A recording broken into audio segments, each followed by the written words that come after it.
Alvin, ang sundalo. Credit to the author. 4,104-12. Ang mga pangalan po na nandito ay galing sa mga name generator. Kung meron man pagkakatulad sa mga pangalan ng tao o lugar at pangyayari, ito ay tunay na hindi sinasadya. Wala pang isang araw, namatay na si Alvin ng isang beses. Sa sandali lamang ng kanyang kamatayan ay saka lamang siya muling nagkamalay. Pinagalitan niya ang kanyang sarili dahil sa pagiging masyadong pabaya at pagbaba ng kanyang bantay. Paano siya makakagambala kung siya ay hinahabol ng isang maunlad na emperador ng mga Diyos? Kung hindi siya nagambala, maaaring hindi siya maabyutin ng kanyang kalaban kahit na siya ay isang maunlad na emperador ng mga Diyos. Kaugnay nito, hindi sana siya namatay. Naging seryoso ang ekspresyon ni Alvin. Hindi niya maaaring hayaang magambala muli at sayangin ang pagkakataong ito. Hindi ko pwedeng hayaan ang sarili kong magambala. Kahit mukhang totoo ang lahat, ilusyon lang yun. Kailangan kong maging alerto. Tila kumalma ng husto si Alvin matapos mamatay ng isang beses. Sa pinakamababa, hindi nasayang ang kanyang pagkamatay noong nakaraan. Natauhan siya dahil dito. Ang pinakamahalaga ngayon ay ang mabuhay at manatili rito ng matagal. Tutal, mas marami siyang mapapala kung mas matagal siyang mananatili rito. Kung mabilis siyang mapaalis, masasayang niya ang gininto ang pagkakataong ito na ibinigay sa kanya. Kapatid na lalaki. Anong problema? Si Yu Chen, na nakatayo malapit sa mga tarangkahan ng palasyo ng langit ng nag-iisang mapangwasak na palasyo, ay kumunot ang noo sa pagkalito nang makita niya si Alvin na nagte-teleport palayo at matamang nakatitig sa kanya. Ngumisi si Alvin. Ang kanyang tunay na katawan ay nasa Supreme Powerhouse Relic, ngunit ang kanyang doppelganger ay kasalukuyang nasa Heavenly Palace ng Solitary Destructive Heaven. Malinaw na ang lahat ng nasa harap niya ay isang ilusyon lamang. Maya-maya, ngumiti siya at mahinahong sinabi, "Third senior brother, may gagawin ako kaya aalis muna ako." Gayunpaman, nang paalis na si Alvin, isang figure ang biglang lumipad patungo sa mga pintuan ng Heavenly Palace ng Solitary Destructive Heaven. Ito ay walang iba kundi ang lalaking nakaitim. Malamig niyang sinabi, "Alvin, mukhang hindi pa sapat ang aral na itinuro ko sa iyo noon. Naglakas loob ka pa talagang bumalik sa lugar na ito dala ang tunay mong katawan. Papatayin kita ngayon."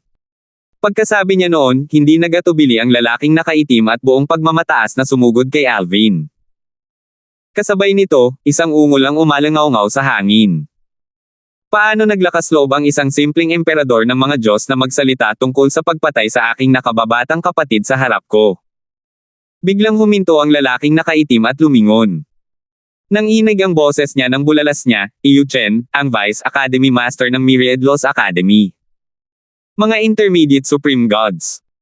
Kasunod nito, pinanood ni Alvin ang lalaking nakaitim na nanginginig sa takot bago ito pinatay ni Yu Chen sa isang suntok lamang.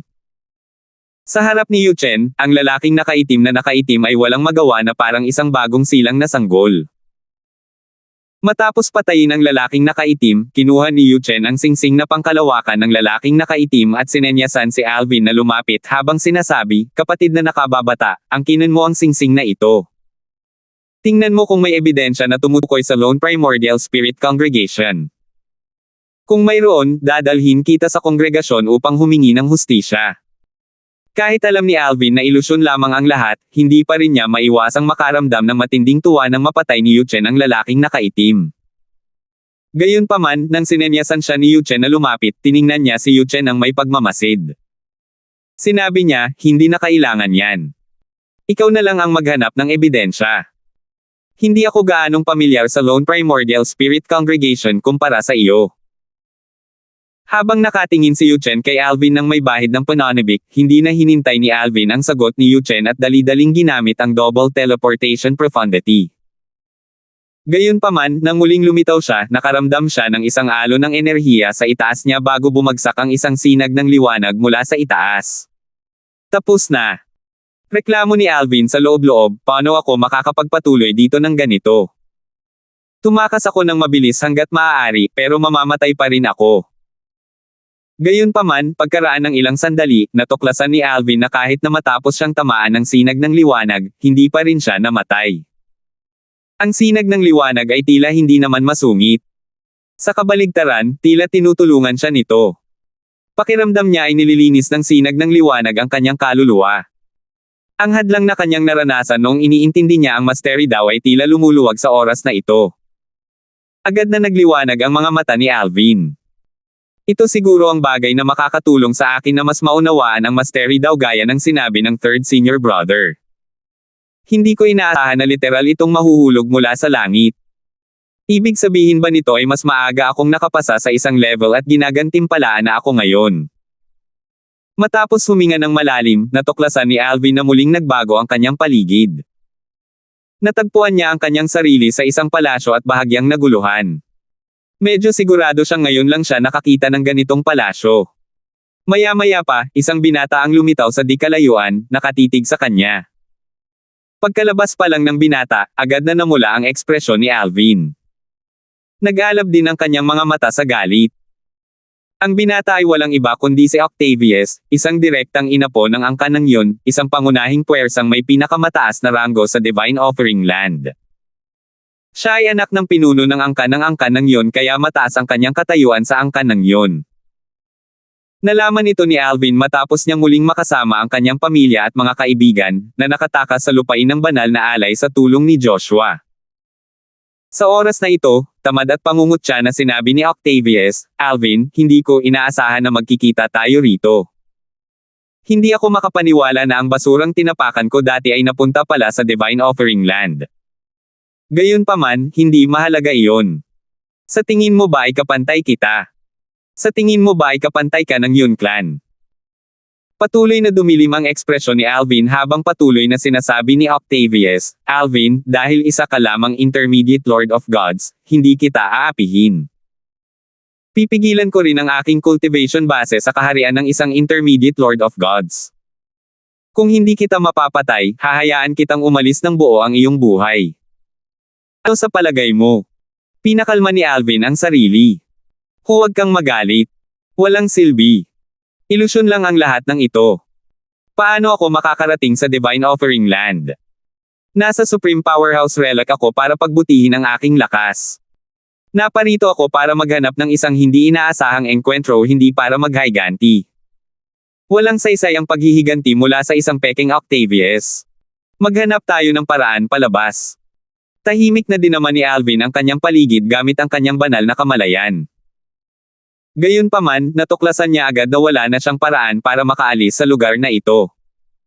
Bukod doon, sa buong lugar, siya at si Octavius lamang ang naroon. Sabi niya pipigilan niya ang kanyang cultivation base sa pagiging isang intermediate Lord of Gods.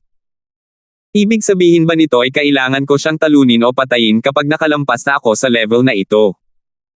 Kung gayon, ayon sa dating kalakaran, gagantimpalaan din ako. Muling naramdaman ni Alvin ang kanyang paligid. Matapos niyang muling kumpirmahin na wala ng paraan para makaalis, hindi na siya nag-atubili pa.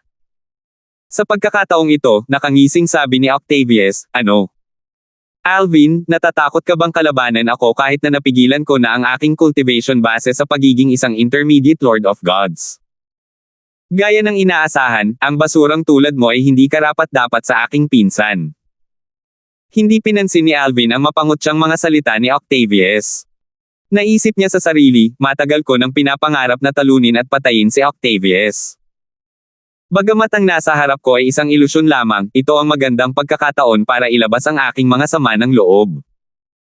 Bukod dito, sinabi niyang pipigilan niya ang kanyang cultivation base sa pagiging isang intermediate Lord of Gods. Kaya naman, kahit na isa siyang prodigy, ano pa ang dapat ikatakot? Tiwala si Alvin sa kanyang lakas bilang isang intermediate Lord of Gods. Tutal, siya ang kampyon ng pista ng 7 mansyon. Ang kanyang lakas, likas na talento, at kasanayan sa pag-unawa ay maihahambing sa mga prodigy mula sa mabibigat na puwersang may pinakamataas na ranggo, na mga advanced Lord of Gods. Marahil, kung pipigilan lang ni Octavius ang kanyang cultivation base sa pagiging isang advanced Lord of Gods, makakaramdam si Alvin ng kaunting pag-aalala tungkol sa pagpasa sa antas na ito. Gayunpaman, hindi siya mag-aalala kahit napigilan ni Octavius ang kanyang cultivation base sa pagiging isang intermediate Lord of Gods. Kasunod nito, tumingin si Alvin kay Octavius na parang nakatingin sa isang patay na tao habang walang tonong sinasabi, Octavius, dapat kang mamatay ngayon. Sasabihin ko rin sana iyon sa iyo, sabi ni Octavius na may bahid ng paghamak, kung mamamatay ka, susuko ka na sana ng pinsan ko. Kapag muling nagbukas ang mga espasyo sa pagitan ng mga kaharian, babawiin ko ulit ang pamilya mo. Dahil dyan, hindi ko na kailangang mag-alala na tatanggi ang pinsan ko na pakasalan ako. Ang mga salita ni Octavius ay parang mitya na nagpasiklab sa bomba. Bomb! Ang banal na enerhiya ni Alvin, na nagamit na niya, ay biglang sumabog mula sa kanyang katawan.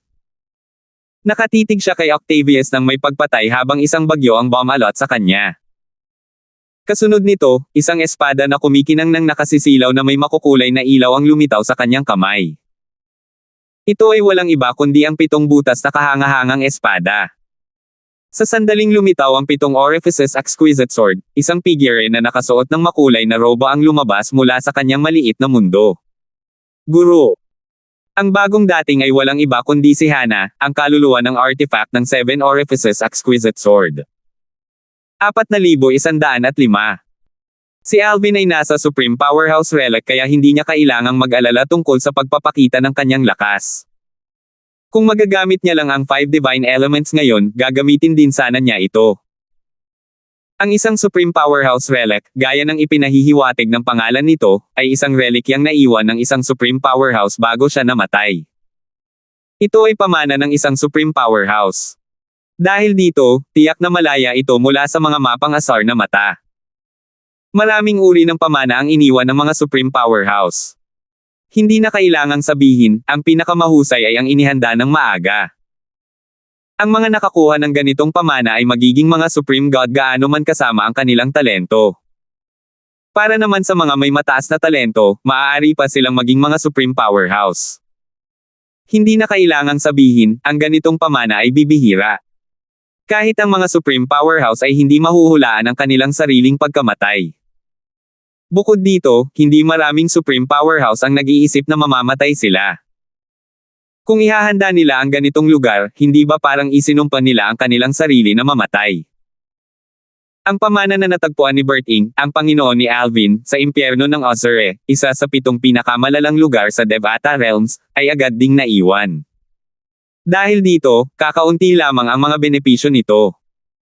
Gayunpaman, sa talento at kakayahan sa pag-unawa ni Berting, hindi problema para sa kanya na maging isang kataas-taasang Diyos gamit ito hanggat hindi siya namamatay nang wala sa panahon. Kung tungkol naman sa Supreme Powerhouse Relic na pinasok ni Alvin, ito ay medyo espesyal. Nabuo ito nang ang isang Supreme Powerhouse ay naging daw at sumanib sa malayang kaharian. Nangangailangan ito ng maraming espiritual na enerhiya upang mapanatili ito. Kaya naman, kapag may pumasok dito, matagal bago nito maibalik ang enerhiya nito. Bukod dito, ang daw na binago ng Supreme Powerhouse ay hindi na mapupunan muli. Gaano man kaliit ang konsumo nito, balang araw ay mauubos din ito. Sa oras na iyon, mawawala ang Supreme Powerhouse Relic.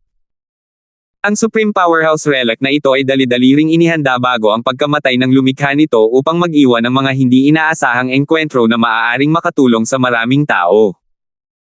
Maliban kung alam ng isang tao ang paraan upang makapasok dito, imposibleng makapasok maliban kung siya ay isang Supreme Powerhouse. Kahit na hindi makapasok ang isang Supreme Powerhouse, maaari niya itong sirain. Sa lugar na ito, hindi ko kailangang mag-alala na baka may magbantay sa akin. Ang pagbubunyag ng mga sekreto ko rito ay hindi magdudulot ng gulo. Naisip ni Alvin sa sarili. Dahil dito, hindi siya nag-atubiling ibunyag ang kanyang mga trahedya sa sandaling gumawa siya ng hakbang, tinawag si Hana, ang kaluluwa ng artifact, at ang 7 orifice exquisite sword. Sa lakas ko ngayon, kakaunti lang ang mga taong wala pang 10,000 taong gulang sa mga heavyweight at prime supreme rank forces na may cultivation base na mas mababa sa isang Emperor of Gods ang makakapanay sa akin. Tiwala si Alvin sa kanyang lakas. Gayunpaman, nabigla siya nang magsimulang mag-alburuto ang isang bagyo sa paligid ni Octavius. Kasabay nito, isang espada na naglalabas ng makukulay na ilaw, na isang replika ng 7 orifices exquisite sword, ang lumitaw sa kanyang kamay. Ang pinaka-nagulat niya ay ang figurang lumitaw pagkatapos noon ay isang replika ni Hana. Anong nangyayari? Base sa nakaraang engkwentro ko kay Octavius, ang pinakamalakas niyang batas ay hindi ang batas ng kalawakan. Bahagyang natarante si Alvin.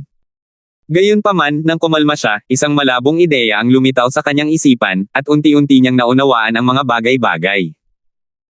Isa si Octavius sa mga kinahuhumalingan ko, kaya naman ang relic ay lumikha ng ilusyon niya. Gayunpaman, dahil wala akong alam tungkol sa lakas ni Octavius, ang relic ay makapagbibigay lamang sa kanya ng lakas at mga kakayahan na katulad ng sa akin. Matapos itong maunawaan, nakaramdam si Alvin ng kaunting kawalan ng magawa. Kasabay nito, agad na naglaho ang kanyang galit at puot sa ilusyon sa harap niya. Mas malinaw niyang nakita ngayon na ang Octavius sa harap niya ay isa lamang ilusyon. Iniisip ko kung pareho ba ang karanasan niya sa pakikipaglaban sa akin. Natural lamang na alam ni Alvin na ang ilusyon ay hindi maaaring magkaroon ng karanasan sa pakikipaglaban ni Octavius. Tutal, wala siyang alam tungkol sa karanasan ni Octavius, at ang ilusyon sa harap niya ay nabuo mula sa kanyang mga iniisip at kaalaman. Iniayon ng Supreme Powerhouse Relic ang kanyang mga kalaban batay sa kanyang mga iniisip at kaalaman.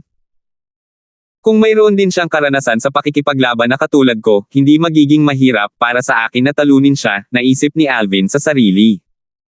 Walang ibang mas nakakakilala sa kanya kundi siya mismo. Maaaring taglay ng Octavius na nasa harap niya ang kanyang lakas, kakayahan, at karanasan sa pakikipaglaban, ngunit isa lamang itong mababaw na imitasyon kay Alvin. Dahil dito, tiwala si Alvin na kaya niyang umangkop sa sitwasyon at talunin si Octavius. Kahit na ang ilusyon ay may kakayahang umangkop sa sitwasyon, hindi ito magiging kasing husay niya. Ayos lang kung ang relic ay basta-basta nagbigay sa kanya ng combat experience ng isang ordinaryong tao, pero kung ang combat experience niya ay galing sa Supreme Powerhouse na nag-iwan ng relic na ito, mahihirapan akong talunin o patayin siya. Habang iniisip ito, naging seryoso ang ekspresyon ni Alvin. Ang pag-iisip ng ilusyon na nagtataglay ng karanasan sa pakikipaglaban ng isang pinakamataas na makapangyarihang nilalang ay bumalot sa kanya na parang isang malaking bundok. Kung mamamatay ako rito, 2 beses na sana akong namatay. Noong panahong iyon, isa na lang ang natitirang pagkakataon ko. Ilang araw pa lang ako rito. Hindi naman ako agad-agad na ipapadala, di ba? Kahit ang ika-4 na senior sister ay hindi rin agad-agad na ipinadala, di ba? Ang alam lang ni Alvin ay panandaliang nanatili si Clarissa sa Supreme Powerhouse Relic. Hindi niya alam na kalahating buwan na pala itong nanatili roon. Kung isa sa alang-alang na ilang araw pa lang siya rito, malaki ang magiging pressure sa kanya kung malalaman niya ito. Ito rin ang dahilan kung bakit hindi partikular na sinabi ni Yuchen kay Alvin ang haba ng oras na ginugol ng kanyang mga nakatatanda sa Supreme Powerhouse Relic. Natatakot siyang madama ni Alvin ang pressure. Alvin, kukulayan ko ng pulang lupa ngayon gamit ang dugo mo, at lalakerin ko ang lupang ito kapag ikinasal na ako. Malamig na sabi ni Octavius bago siya umatake. Agad na nag-ingat si Alvin.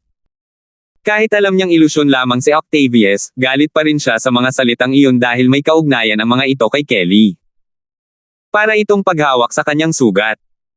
Paano siya hindi magagalit na may isang taong hayagang nagnanasa sa kanyang asawa? Hinahanap mo ang kamatayan. Sabi ni Alvin bago siya sumugod.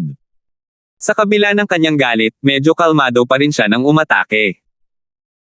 Si Alvin, na nag-aalala tungkol sa ilusyon na nagtataglay ng karanasan sa pakikipaglaban ng isang pinakamakapangyarihang kalaban, ay agad na nakakuha ng sagot sa kanyang mga alalahanin pagkatapos ng kanilang unang banggaan. Walang karanasan sa pakikipaglaban si Octavius gaya ni Alvin, ngunit wala rin siyang karanasan sa pakikipaglaban gaya ng sa pinakamataas na makapangyarihang nilalang. Mas mahusay ang kanyang kontrol sa mastery daw kaysa kay Alvin, ngunit hindi rin naman mas mababa ang kanyang sword daw kaysa kay Alvin. Matapos ang kanyang natuklasan, nakahinga ng maluwag si Alvin. Sa pagkakataong ito, hindi imposible para sa kanya na talunin o patayin si Octavius. Swoosh! Umatake muli si Octavius. Bagamat hindi siya gaanong bihasa sa sword daw, gamit ang kanyang nakahihigit na mastery daw, ang parehong antas ng pag-unawa sa batas ng kalawakan gaya ni na Alvin, Hannah, at ng 7 Orifices Exquisite Sword, napakalakas din niya. Sa pinakamababa, gamit ang kanyang lakas, madali niyang matatalo si Roger, ang prodigy mula sa Frozen Mountain Manor na pumangalawa sa 7 Mansions Feast, sa loob ng 3 galaw. Sa pista ng 7 mansyon, medyo natagalan bago natalo ni Alvin si Roger dahil hindi niya magamit ang marami sa kanyang mga trump card tulad ng 7 Orifices Exquisite Swords. Kailangan kong talunin si Octavius. Patutunayan ko na mas nakahihigit ako sa kalaban na ito na nilikha ng relic para sa akin. Nagningning ang mga mata ni Alvin habang pumailan lang ang kanyang diwa sa pakikipaglaban. Ang kanyang espada ay parang isang mabangis na dragon habang paulit-ulit niyang sinasalubong si Octavius. Swoosh! Swoosh! Swoosh! Ang makukulay na sinag ng espada ay lumipad sa lahat ng direksyon. Madaling napigilan ng mga sinag ng espada ni Alvin ang mga sinag ng espada ni Octavius, ngunit hindi nito nasaktan si Octavius dahil ang kamangha-manghang kontrol ni Octavius sa mastery daw ay nakatulong sa kanya na ilihis ang kanyang mga sinag ng espada. Napakaganda. Ang kontrol niya sa mastery daw ay naimpluwensyahan ng Supreme Powerhouse na nag-iwan nito. Sa simula, hindi ito napagtanto ni Alvin. Gayunpaman, sa paglipas ng panahon, natuklasan niya na ang mastery daw ni Octavius ay nakatutulong upang higit na maunawaan ang mastery daw. Bukod doon, napansin ni Alvin na kahit kulang ang sword daw ni Octavius, ang mastery daw ni Octavius ang ganap na nakabawi sa kakulangan. Dahil dito, wala talagang kalamangan si Alvin. Mahirap para sa akin na talunin siya maliban kung mabilis kong mapapabuti ang aking kontrol sa mastery daw. Dahil sa kaisip ito, naging seryoso ang ekspresyon ni Alvin. Kasabay nito, hindi niya nakalimutang bigyang pansin ang mastery daw ni Octavius habang sila ay naglalaban. Pareho lang ang antas ng mastery daw ni Alvin at Octavius, ngunit mas mahusay ang kontrol ni Octavius dahil sa impluwensya ng Supreme Powerhouse na nag-iwan ng relic na ito. Sa bagay na ito, mas mababa siya kay Octavius. 4,106. Swoosh! Swoosh! Swoosh! Sa loob ng kahangahangang bulwagan ng palasyo, lumipad ang mga sinag ng espada sa lahat ng direksyon. Gayunpaman, hindi ito nakapinsala sa paligid na nagbibigay ng ilusyon na ang dalawang kalaban ay hindi gaanong malakas. Malamig na tumawa si Octavius. Nakakagulat naman. Lumakas ka ng wala pang 1,000 taon. Mahirap paniwalaan na ang isang taong tinapakan ko sa ilalim ng aking mga paa sa makamundong mundo na parang langgam ay naging ganito kalakas. Hindi naapektuhan si Alvin. Alam niyang sinusubukan siyang pukawin ni Octavius sa harap niya, umaasang magkakamali siya para masira ang hindi pagkakasundo. Hindi lamang hindi nahuli si Alvin sa pain, kundi patuloy din niyang pinag-aaralan ang mastery daw ni Octavius. Sinubukan niyang alamin kung paano at bakit mas mahusay ang kontrol at pagpapatupad ni Octavius sa mastery daw kaysa sa kanya gayong pareho lang naman ang antas ng kanilang pag-unawa. Sa paglipas ng panahon, unti-unti niyang naunawaan ang kanyang kalaban. Samantala, patuloy na pinupukaw ni Octavius si Alvin gamit ang kanyang mga salita habang sila ay naaaway. Tulad ng dati, hindi nagpatalo si Alvin. Naisip niya lang sa sarili, maghintay ka hanggang sa mapabuti ko ang aking kontrol at paggamit ng mastery daw. Papatayin kita sa oras na iyon. Sinusubukan mo lang akong pukawin ngayon dahil malapit ka ng matalo. Ang deadlock ay tumagal ng ilang araw. Si Octavius, katulad ni Alvin, ay nagtataglay din ng 99 na heavenly veins. Dahil dito, pareho nilang madaling masipsip at mababago ang nakapalibot na espiritual na enerhiya tungo sa heaven and earth spirit energy. Dahil dito, pareho silang may napakataas na tibay. Sa gitna ng mabangis na labanan, natuklasan din ni Alvin na ang konsumo ni Octavius ng kanyang divine energy ay mas mababa kaysa sa kanya. Tulad ng inaasahan sa isang kalaban na nilikha ng Supreme Powerhouse Relic. Kamangha-mangha. Kahit ang pagkontrol sa pagkonsumo ng divine energy ay kahanga-hanga. Kung hindi ko bibigyang pansin ang kanyang mastery daw at patuloy na pagbutihin, marahil, matatalo ako sa huli. Sa mga nakalipas na araw, ang kontrol at paggamit ni Alvin sa mastery daw ay bumubuti.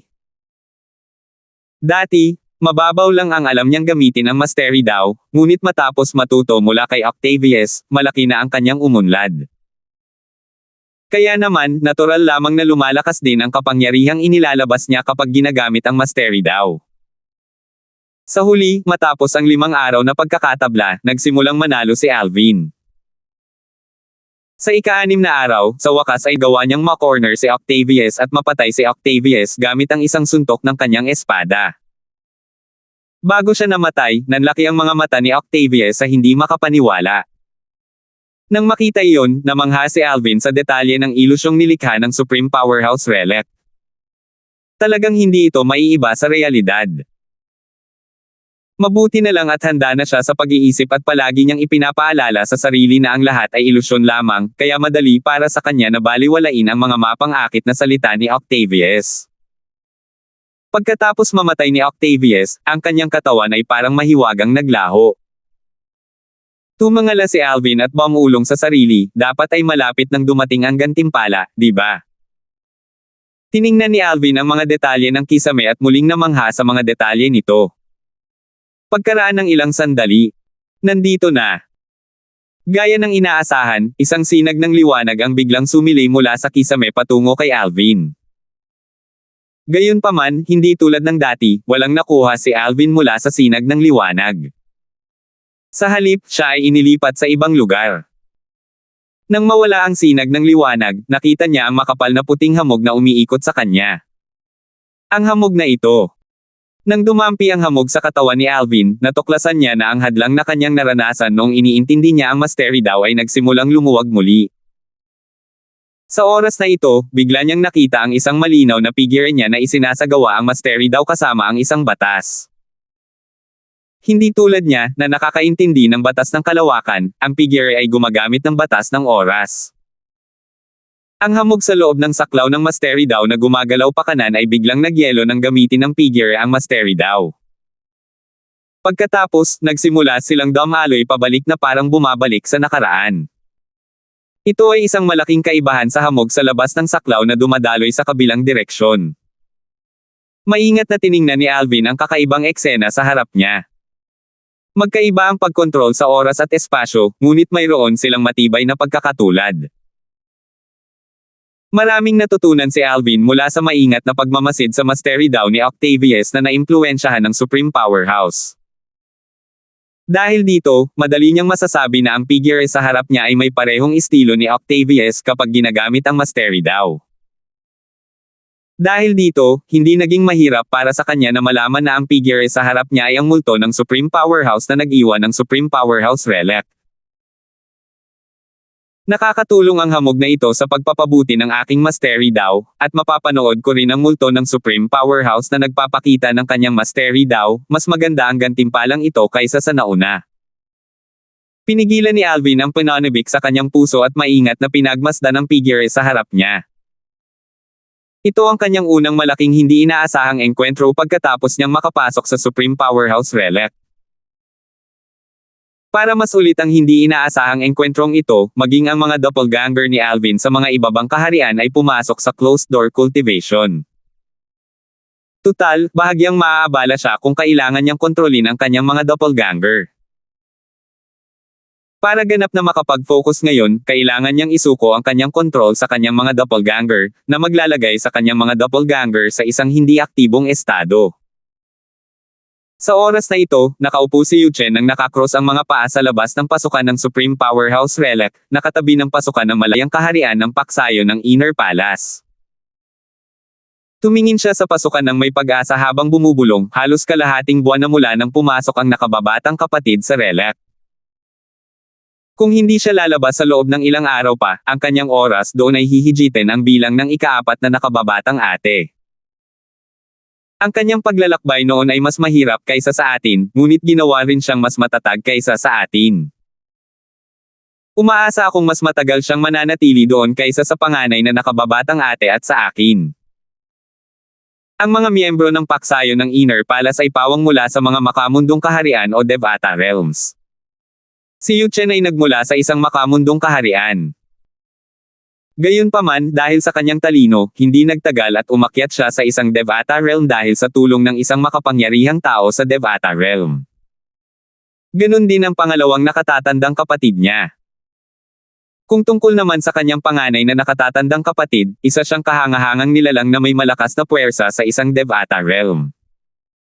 Ipinanganak siyang may katsarang pilak sa kanyang bibig. Kaya naman, mayroon siyang matibay na pundasyon. Hindi nakakagulat na mas malakas siya kaysa sa lahat ng kanyang mga nakababata sa paksayo ng Inner Palace. Hindi siya nagtagal sa Devata Realm bago siya dinala sa Profound Energy Land at sumali sa Myriad Laws Academy at sa paksayo ng Inner Palace. Sa lahat, siya ang pinakamapalad. Kung tungkol naman kay Clarissa, siya ang may pinakamalungkot at pinakakaawa-awa na nakaraan. Si Alvin ang dumaan sa pinakamahirap na landas, ngunit nagawa pa rin niyang maging isang intermediate Lord of God sa murang edad. Kahit na kumpara sa mga miyembro ng paksayo ng Inner Palace, siya ay medyo namumukod tangi pa rin. Habang iniisip ang lahat ng ito, ngumiti si Yu Chen habang pinupuri ang sarili, mahusay talaga ang aking paningin sa talento. Sigurado akong masisiyahan ang aking panganay na kapatid na babae at pangalawang kapatid na lalaki sa aking nakababatang kapatid na lalaki. Sa pagkakataong ito, isang matandang lalaki ang tahimik na lumitaw sa tabi ni Yu Chen at sinabing, "Brat, lalo kang nagiging walang hiya." Natigilan si Yu Chen nang marinig ang boses. Pagkatapos, lumingon siya sa matanda at iritadong sinabi, "Hoy, ikaw pala ang Academy Master ng Myriad Laws Academy. Paano ka nakakarinig ng iba? Isa pa, ikaw ang pinuno ng Legacy Faction. Hindi ba't hindi nararapat na pumunta ka rito? Kung hindi ko lang alam, iisipin kong pinagnanasaan mo ang Supreme Powerhouse Relic ng ating faction." Nagkibit balikat ang matanda at bahagyang ngumiti, "Ano ang saysay ng pagnanasa mo sa iyong Supreme Powerhouse Relic? Kakailanganin ko pa rin ang tulong mo para makapasok dito. Tanging ang mga mula sa paksayo ng Inner Palace lamang ang nakakaalam kung paano buksan ang relic." Tumayo si Yu Chen at inayos ang kanyang puting roba bago direktang sinabi, "Mabuti naman at alam mo yan. Pero, huwag mong sabihing pumunta ka para makinig lang sa akin." Umiling ang matanda. "Kaya nga kita gusto. Matalino ka. Galing ako sa closed door cultivation ngayon, at nabalitaan kong tinarget ang bagmong nakababatang kapatid. May nag-post ng task sa Darknet para subukan ang lakas niya at talunin siya. Pero, malinaw na ikaw ang tunay na target. Kumusta ang pakiramdam mo?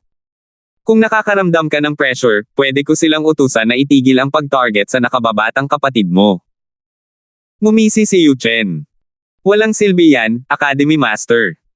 Sa tingin mo ba makikinig sila sayo? Gagawa na lang sila ng paraan palabas ng akademya." Hindi nagalit ang matanda sa ekspresyon ng paghamak sa mukha ni Yu Chen.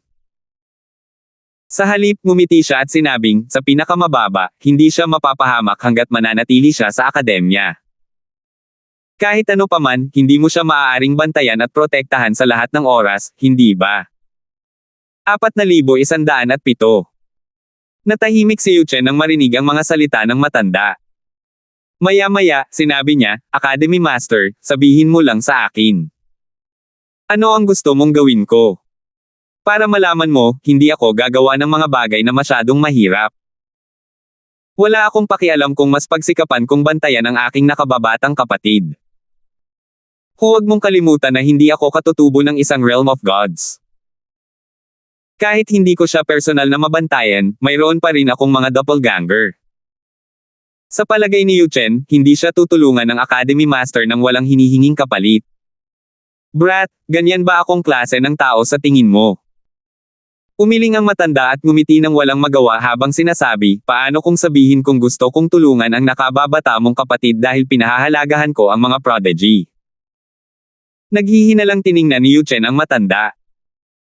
"Kung gayon, kung wala kang gusto mula sa akin, dapat ay may gusto ka rin mula sa aking nakababatang kapatid. Ano ang hihingin mo sa kanya kapalit ng iyong tulong?" Umiling muli ang matanda at nakangiting sinabi, "Ano pa nga ba ang mahihiling ko sa kanya? Matalino ka, pero minsan, masyado kang matalino para sa sarili mong kapakanan. Huwag kang mag-alala. Wala akong balak humingi ng kapalit sa kanya. Kung talagang iginigiit mong malaman ang aking layunin, isipin mo na lang na gusto ko siyang bigyan ng pabor. Kung paprotektahan ko siya, maaalala niya ang mabait na kilos na ito. Sa hinaharap, kung hihingi ako ng tulong sa kanya, hindi niya ako tatanggihan." Natigilan si Yu Chen sa mga salitang ito. Gayunpaman, sa panlabas na anyo, mahinahon niyang tinanong, "Academy Master, ganoon ka ba ka-optimistiko para sa aking nakababatang kapatid?" Tutal, para sa master ng Myriad Laws Academy, ang pagnanais na magkaroon ng utang na loob si Alvin sa kanya ay nagpapahiwatig na sa tingin niya ay may magandang kinabukasan si Alvin. Walang garantiya na maaabot ni Alvin ang kanyang potensyal. Kahit ang mga prodigy ay maaaring mamatay nang wala sa panahon. Marahil, kung may isang kataas-taasang makapangyarihang nilalang na nagbabantay kay Alvin, tiyak na ongat siya sa pinakamataas na antas sa hinaharap. Kahit na ganoon, kailangan pa rin niyang manatili sa tabi ng kataas-taasang makapangyarihang nilalang magpakailanman. Paano yun magiging posible? Si Alvin ay lubos na may talento, ngunit wala siyang pinagmulan o malakas na suporta. Bakit naman gagawin ng master ng Myriad Laws Academy ang lahat para kay Alvin? Sumagot ang matanda ng nakangiti, nagtitiwala ako sa iyo pagpapasya. Bukod pa rito, walang masama sa pagkuha ng maliit at balewala na panganib na ito. Hindi nagkomento si Yu Chen sa mga salitang iyon. Sa halip, sinabi niya, Academy Master, hindi ka basta-basta nagtitiwala sa aking paghatol, di ba? Sigurado akong nalaman mo na ang tungkol sa nakaraan ng aking nakababatang kapatid, di ba? Mahinahong sinabi ng matanda, mahalaga ba iyon? Gaano man siya kagaling o gaano man karami ang kanyang mga nagawang kababalaghan, walang 100% garantiya. Sa anumang kaso, tulad ng sinabi ko kanina, maliit na panganib lang ang isinusuko ko sa pagtulong sa kanya. Nanatiling tahimik si Yu Chen. Naririnig niya ang katotohanan sa mga salita ng matanda. Hindi na muling nagsalita ang matanda habang hinihintay ang sagot ni Yu Chen. Pagkalipas ng halos 15 minuto, sa wakas ay nagsalita si Yu Chen, Academy Master, paano kung ganito? Bakit hindi ako gumawa ng paraan para sa iyo kapalit ng pagtulong mo sa aking nakababatang kapatid? Nang marinig ang mga salitang ito, isang maliwanag na ngiti ang sumilay sa mukha ng matanda bago niya sinabi, sige. Bakit hindi mo na lang iwan ang paksayo ng Inner Palace at sumali sa paksayo ng Legacy? Bahagyang nagulat si Yu Chen sa kahilingang ito. Pagkatapos, sinabi niya ng may mapait na ngiti, Academy Master, alam mong imposible ito. Kung gagawin ko iyon, hindi ako palalayain ng aking panganay na senior sister. Sa oras na iyon, hindi lang ako ang mapapahamak, kundi pati na rin ikaw. Nang marinig ito, ngumiti ng hindi natural ang matanda at sinabing, nagbibiro lang ako, nagbibiro lang ako. Kahit gusto kong sumali ka sa pangkat ng Legacy, hindi kita hihilinging umalis sa pangkat ng Inner Palace. May bahid ng inggit na makikita sa mga mata ng matanda. Para bang naiinggit siya sa pinakamatandang ate na binanggit ni Yu Chen. Seryosong sinabi ni Yu Chen, Academy Master, hindi ako makapagdesisyon sa bagay na ito. Mas gugustuhin ko pang gamitin ang aking doppelganger para protektahan siya. Hindi ako maaaring sumang-ayon dito para sa kanya. Inaasahan ko na nasasabihin mo ito. Kalimutan mo na yan. Hihintayin ko siyang lumabas at kausapin siya, buntong hininga ng matanda bago umalis at naglaho na lang bigla. Pagkaalis ng matandang lalaki, bumulong si Yu Chen sa sarili na may pag-aalinlangan sa mukha, ang matandang ito ay hindi gagawa ng isang bagay maliban kung siya ay lubos na may kumpiyansa. Tila siya ay napaka-optimistiko tungkol sa kinabukasan ng nakababatang kapatid. Kakaiba. May alam ba siya na hindi ko alam? Sa sandaling ito, biglang naalala ni Yu Chen ang isang chismis. Sinasabing simula nang itatag ang Myriad Laws Academy, mayroon ng artifact na tinatawag na Divine Scrying Mirror. Maaari itong gamitin upang tingnan ang nakaraan at hinaharap ng sinuman mula sa mas mababang kaharian at sa realms of gods. Hindi niya maiwasang mapaisip kung may nakita ba ang Academy Master sa Divine Scrying Mirror. Bukod pa rito, nilabag niya ang mga tradisyon at nagmatigas sa pagpili sa akin bilang kanyang kahalili. May nakita ba talaga siya? Marahil, nakita niya na ako ang pinakaangkop para sa posisyon kumpara sa ibang miyembro ng paksayo ng Legacy. Si Yu Chen ay lubog sa kanyang mga iniisip. Bagamat marami pa siyang bagay na hindi pa niya nauunawaan, hindi rin naman siya lubos na walang alam. Sa katunayan, walang patakaran na nagbabawal sa mga miyembro ng paksayo ng Inner Palace na maging Academy Master ng Myriad Laws Academy. Mula pa lang sa simula, ang mga Academy Masters ay pawang mula sa paksayo ng Legacy. Ang kasalukuyang Academy Master din ang pinakanatatanging miyembro ng paksayo ng Legacy noon. Mula pa noong unang panahon, palaging mayroong 18 Realms of Gods. Bukod sa Divine Offering Land, sa Sanction Land, at sa Profound Energy Land, mayroon pang 15 Realms of Gods. Sa oras na ito, sa isang kaharian ng mga Diyos. Isang figure ang lumipad sa ere at mabilis na nagtago sa isang lambak, mukhang medyo natataranta. Pagkatago pa lang ng figure, maraming figure ang lumipad palapit. Sabi ng isa sa kanila, Herbie, manatili ka rito at hanapin ang lambak na ito. Maaaring nagtatago rito si Berting na iyon. Habang lumilipad palayo ang ibang mga figure, nagniningning ang mga mata ni Herbie habang bumubulong siya sa sarili, pinagkadalubhasaan ni Berting ang sword daw, ang batas ng panahon, at ang batas ng pagkawasak. Ang ilan ay nagsabing nakakuha siya ng pamana ng isang kataas-taasang kapangyarihan. Bukod dito, sinasabing kahit sino ay maaaring makapasok sa lugar na iyon. Hanggat nahanap ko siya, mapipilitin ko siyang dalhin ako doon. Dito ba talaga siya nagtatago?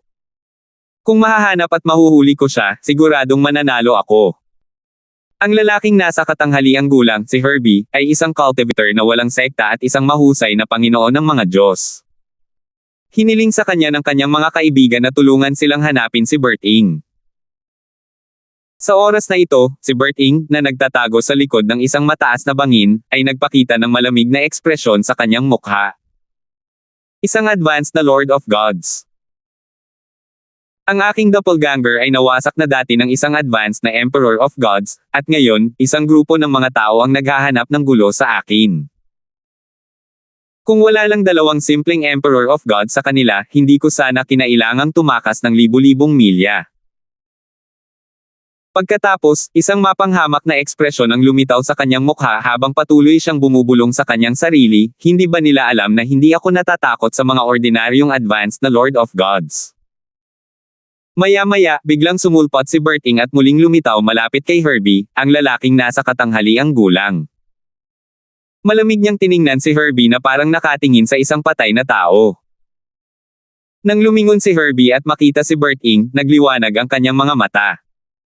Nandito ka na pala. Mukhang nanalo na ako.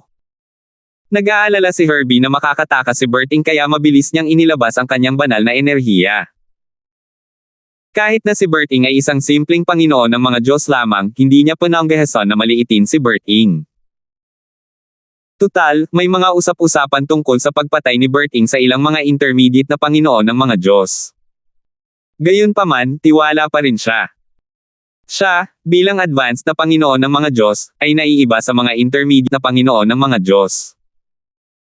Ngayon, papatayin ko ang isang advanced na Lord of God sa unang pagkakataon, sabi ni Berting sa tonong parang yelo.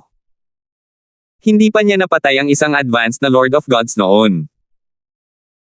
Dati, sa mga intermediate Lord of Gods na napatay niya, dalawa sa kanila ay pambihirang intermediate Lord of Gods na maihahambing sa isang ordinaryong advanced na Lord of Gods. Bukod dito, nang patayin niya ang 2 taong iyon, mayroon pa siyang natitirang enerhiya. Swoosh! Susmariosep! Sa sandaling kumilos si Herbie, hindi nagatubili si Berting. Ang mga sinag ng espada ay sumilay sa lahat ng direksyon, at tila umaalon ang hangin. Kasabay nito, ang kanyang layuning mag-espada ay nagdulot ng kaguluhan sa lambak at bangin, na nag-iwan ng hindi mabilang na marka. Hindi sinasadya ang mga markang iniwan ni Berting. Kakabunot pa lang niya ng kanyang espada, ngunit ang kanyang layunin sa pag-espada ay napakalakas kaya nag-iwan ito ng mga marka. Pagkatapos makarating sa kaharian ng mga Diyos, ang kanyang sword daw ay muling bumuti. Ito ay dahil sa kanyang sword daw na siyang nagtanim ng mga binhi ng kanyang kasalukuyang problema. Siya ay pinagtaksilan, at sa huli, kinailangan niyang tumakas mula sa isang grupo ng mga cultivator na walang sekta. Wala tayong sama ng loob.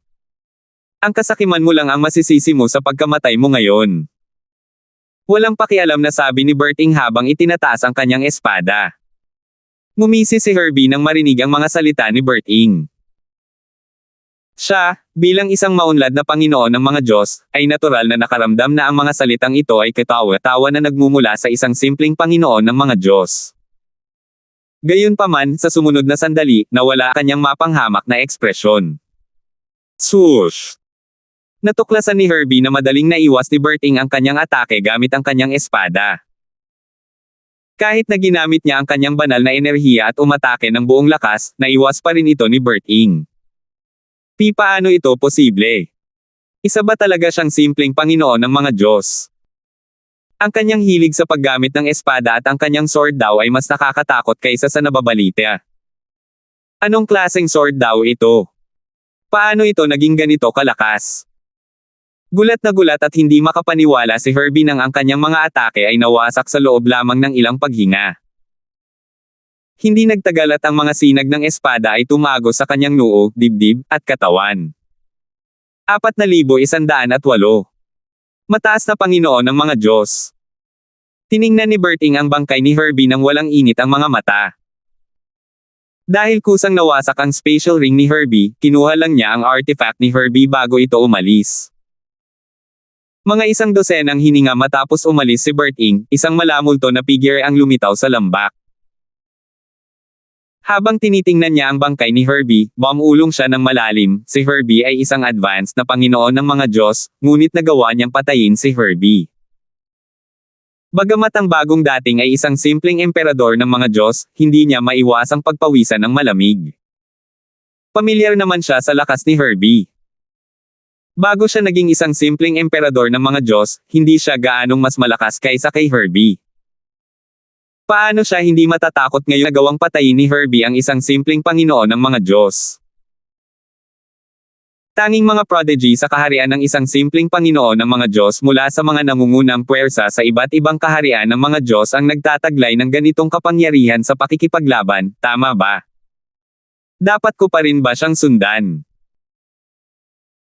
Sa palagay ko ay hindi pa niya nakikita ang mukha ko, at hindi niya pamilyar ang aura ko. Magiging maganda kung mahuli ko siya at mapipilit na akayin ako sa pamana ng kataas-taasang makapangyarihang nilalang. Gayunpaman, kung mabaygo ako, tiyak na magiging magkaaway kami. Kalimutan mo na iyon. Dapat na akong sumuko. Masyadong mapanganib. Walang kamalay-malay si Berting na sa pagpatay kay Herbie, isang mas mataas na antas ng Panginoon ng mga Diyos, ay nagulat siya sa isang simpleng emperador ng mga Diyos, na siyang sumusunod sa kanya. Dahil dito, sumuko na rin ang simpleng emperador sa pagsunod sa kanya. Sa Supreme Powerhouse Relic sa Myriad Laws Academy ng Profound Energy Land. Matapos mapatay si Octavius, dinala si Alvin sa isang lugar kung saan makikita niya ang pinakamataas na makapangyarihang kapangyarihan na isinasagawa ang kanyang mastery daw. Bukod doon, ang hamog sa lugar na iyon ay nakatulong din sa kanya na mapabuti ang kanyang mastery daw. Tuluyan na niyang nalimutan ang oras nang samantalahin niya ang pagkakataon at inilaan ang kanyang sarili sa pag-unawa at pagpapabuti ng kanyang mastery daw. Pambihirang tagumpay. Nabalik lang sa dati si Alvin matapos niyang malampasan ang hadlang na pumipigil sa kanya na mapabuti ang kanyang mastery daw. Nang imulat niya ang kanyang mga mata, natuklasan niyang napunta siya sa ibang lugar. Gaano nakatagal na ba ang lumipas simula na maunawaan ko ang mastery daw? Sa anumang kaso, ang nakaraang antas ay dapat na ang ikatlong antas, tama ba? Ang unang antas ay dapat noong ako ay nasa Fresh Breeze Town ng Scarlet Sky Kingdom sa Saint Province Realm. Ang pangalawang antas ay dapat noong ako ay nasa Heavenly Palace ng Solitary Destructive Heaven.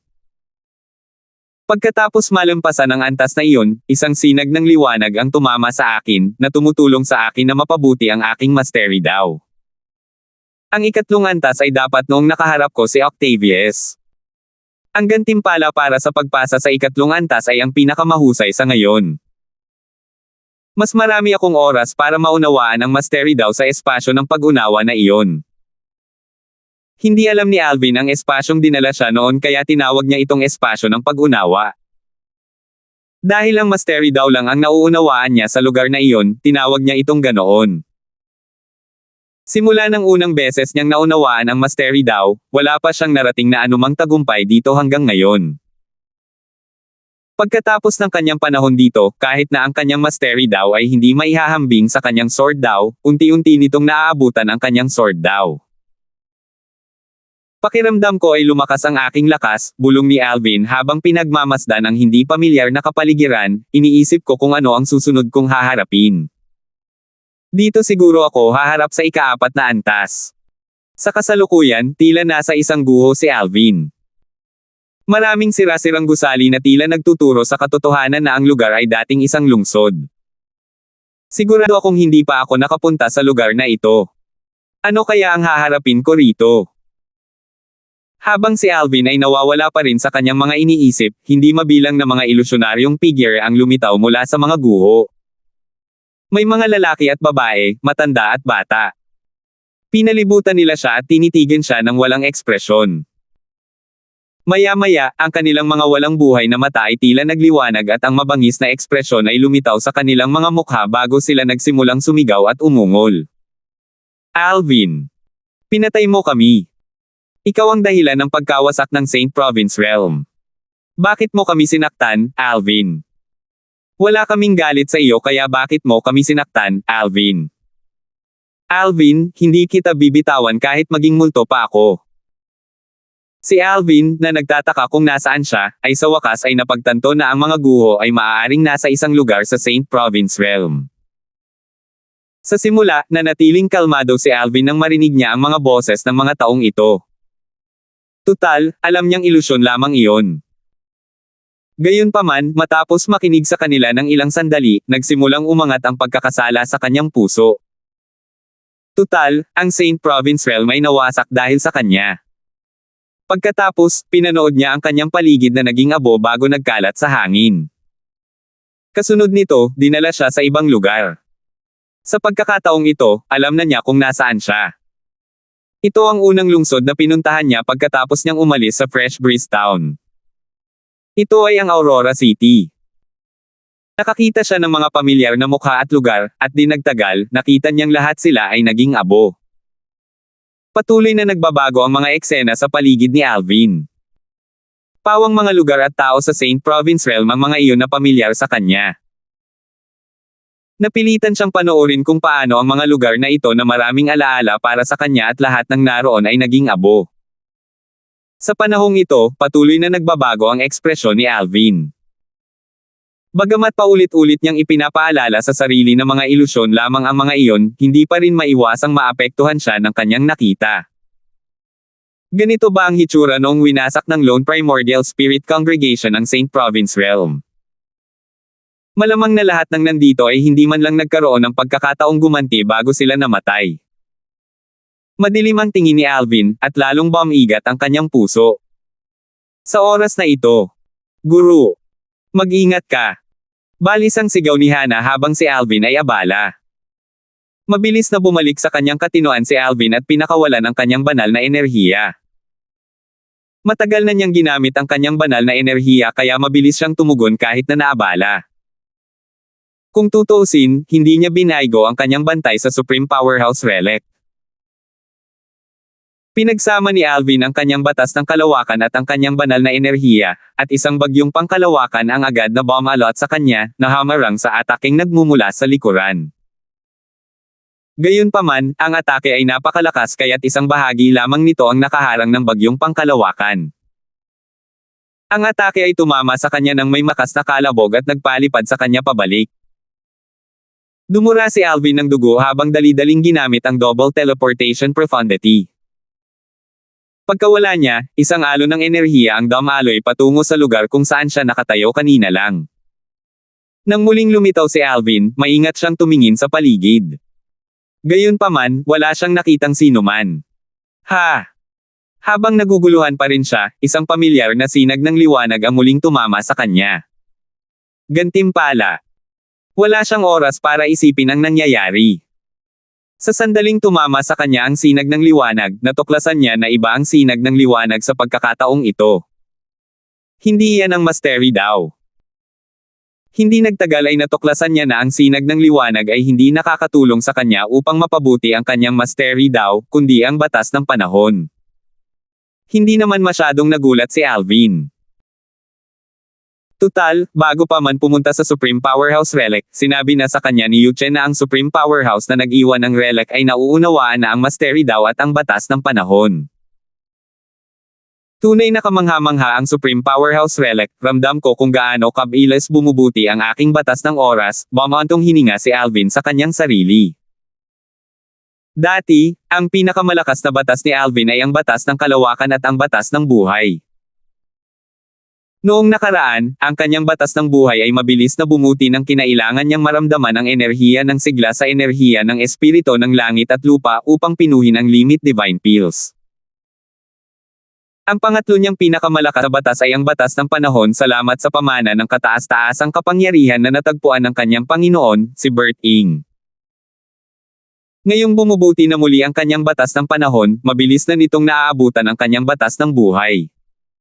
Dapat akong magpatuloy. Bago umalis, kailangan kong makakuha ng pinakamaraming makakaya mula sa lugar na ito, determinadong naisip ni Alvin sa sarili. Kasabay nito, mas naging mapagmatsyag si Alvin. Sa ngayon, iba-iba ang bawat antas sa Supreme Powerhouse Relic.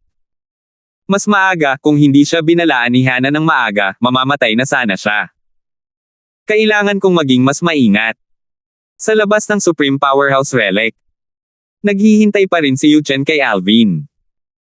Sa isang kisap mata lang, 2 buwan na siyang naghihintay kay Alvin.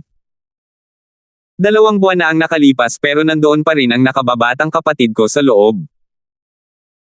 Nalampasan na niya ang oras ng pangalawang senior brother sa lugar na iyon, nakangiting bulong ni Yuchen sa sarili, iniisip ko kung makakatagal pa siya ng 3 buwan. Kung mananatili siya ng higit sa 3 buwan, masisira niya ang record ko. At kung mananatili siya ng mas matagal pa doon, masisira niya ang record ng panganay na senior sister. Mukhang natuklasan ko talaga ang isang pambihirang hiyas. 4,109. Hindi lang si Yuchen ang nagulat at natuwa. Nandoon pa rin siya pagkatapos ng 2 buwan. Nagulat at namangha rin ang Academy Master ng Myriad Laws Academy nang malaman niya ang tungkol sa bagay na ito. Sa oras na ito, wala siya kay Yuchen. Sa halip, nakahiga siya sa isang chaise lounge sa isang tahimik na patio, nagpapaaraw sa ilalim ng araw. Ang kanyang tindig ay hindi katulad ng sa isang matandang lalaki. May bahid ng pagkagulat na makikita sa kanyang mga mata habang bumubulong siya ng malalim, dahil dito, nalampasan na niya ang pangalawang senior brother ni Yuchen. Mukhang hindi magtatagal at malalagpasan niya ang batang iyon, si Yuchen, at ang babaeng walang respeto sa mga nakatatanda. Malaki talaga ang potensyal ng batang iyon.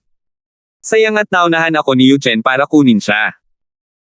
Ang alam lang ng iba ay makipagkompetensya para sa kapangyarihan. Kahit sa mahahalagang sandali, pinanghahawakan pa rin nila ang kanilang pride ng walang kabuluhan. Hindi ako naniniwala na hindi nila alam ang pag-iral ni Alvin. Ang iba pa na binanggit ng matandang lalaki ay ang mga matataas na opisyal sa pangkat ng legacy ng Myriad Laws Academy, na kinabibilangan ng 2 Vice Academy Masters. Noong panahong nasa Supreme Powerhouse Relic si Alvin, parami ng parami ang mga tao sa Myriad Law Academy na nagsimulang makalimutan siya. Ang kanyang presensya ay lalong hamina ng hamina, lalo na matapos maalis ang gawain sa Darknet. Maaaring si Alvin ang kampyon ng pista ng 7 mansyon at ang pinakanatatanging batang prodigy sa 7 mansyon. Gayunpaman, sa paningin ng mga guro at estudyante sa Myriad Laws Academy, ang 7 mansyon ay parang kanayunan lamang. Gayunpaman, may ilang mga tao na hindi nakalimutan si Alvin. Isa sa kanila ay si Shenyo, isa sa mga banal na anak ng kongregasyon ng nag-iisang primordial spirit. Hindi nakakagulat na hindi pa rin nakakalimutan ni Shenyo si Alvin. Tutal, siya naman ang tumanggap ng gawain sa Darknet. Bukod pa rito, matapos niyang hamanin si Alvin, mariing tinanggihan ni Alvin ang kanyang hamon. Bagamat inakala ng karamihan na tinanggihan ni Alvin ang hamon dahil wala siyang laban kay Shenyo, hindi kumbinsido si Shenyo. Nang tanggihan siya ni Alvin, nakita niyang hindi nag-aalala o natakot si Alvin. Sa katunayan, tila ba ayaw makipaglaban ni Alvin sa kanya. Tatapakan kita balang araw. Ipapakita ko sa iyo na ang mga kahangahangang tulad mo na nagmumula sa mga atresadong lugar ay walang kwenta. Ang pinakamalaking hiling ni Shenyo ngayon ay ang labanan si Alvin. Handa pa nga siyang magbayad ng malaking halaga para magawa ito. Bukod kay Shenyo, hindi rin nakalimutan ng mga mula sa pangkat ng legacy ng Myriad Laws Academy si Alvin. Tutal, labis silang nag-aalala na bibigyan ni Alvin si Yu Chen ng isa pang kalamangan upang maging master ng Academy ng Myriad Laws Academy. Kung wala si Alvin, kahit na may suporta si Yu Chen mula sa Academy Master ng Myriad Laws Academy, maaari nilang tutulan si Yu Chen sa pagsasabing wala siyang talento sa paglinang ng nakababatang henerasyon, na isang mahalagang salik sa akademya. Dahil kay Alvin, natural na mawawala ng saysay ang dahilan na ito. Kung mas namumukod tangi si Alvin, mas mataas ang magiging kalamangan ni Yu Chen. Marami sa kanila ang kumbinsido na si Yu Chen ay pumunta sa Pure Yang sect ng Eastern Ridge Mansion upang personal na i-recruit si Alvin dahil gusto ni Yu Chen ang posisyon ng Academy Master ng Myriad Laws Academy. Dahil sa lahat ng mga kadahilanang ito, si Alvin ay isang nakakasakit sa paningin ng mga miyembro ng pangkat ng Legacy. Hindi ito mangyayari. Hintayin ko na umalis si Alvin sa malayang kaharian ng pangkat ng Inner Palace para masubukan ko ang kanyang lakas. Sa katunayan, dapat lang akong maghanap ng pagkakataon para patayin siya. Kung hindi, tiyak na bibigyan niya ng malaking kalamangan si Yu Chen. Samantala, walang kamalay-malay si Alvin na dahil sa panloob na alitan sa Myriad Laws Academy, maraming taong hindi niya nakilala ang nagpaplano na ng kanyang kamatayan. Sa oras na ito, nasa Supreme Powerhouse Relic pa rin siya. 2 buwan at kalahati. Namangha at natuwa si Yu Chen. Talagang matalino ang mata ko. Ang aking nakababatang kapatid ay kahanga-hanga. Hinahangaan ko ang aking sarili sa pagkakaroon ng mahusay na mata sa talento.